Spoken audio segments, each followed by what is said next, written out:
question here is, if you had a clean palette, like an artist, a clean palette, to start with, what would you do differently?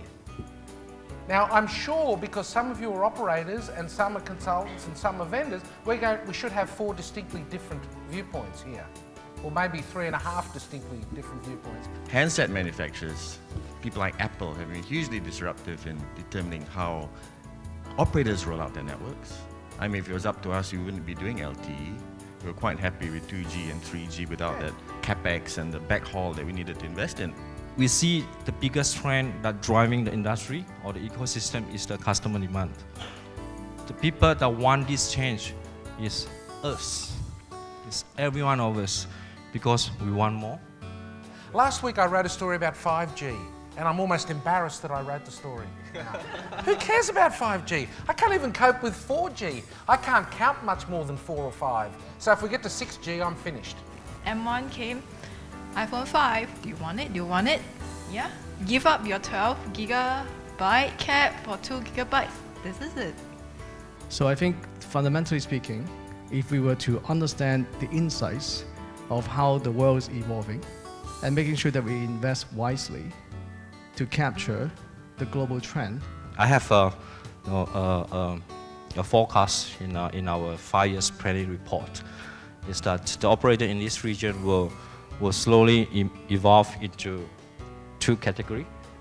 One is so-called netco. Yep. So they operate the network into an extremely well situation. Yep. So they can run ultra-fast network, ubiquitous, anything technologies, 4G, 5G by this netco.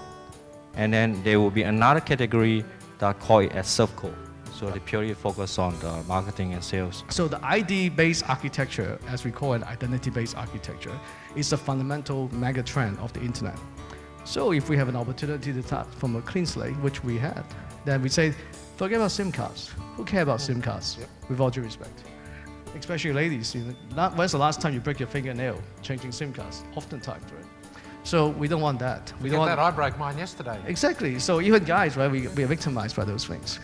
So the thing is that if you look at the internet today, all the major internet players are moving towards an identity-based architecture, and an architecture that allows for customer intimacy based on knowing who you are.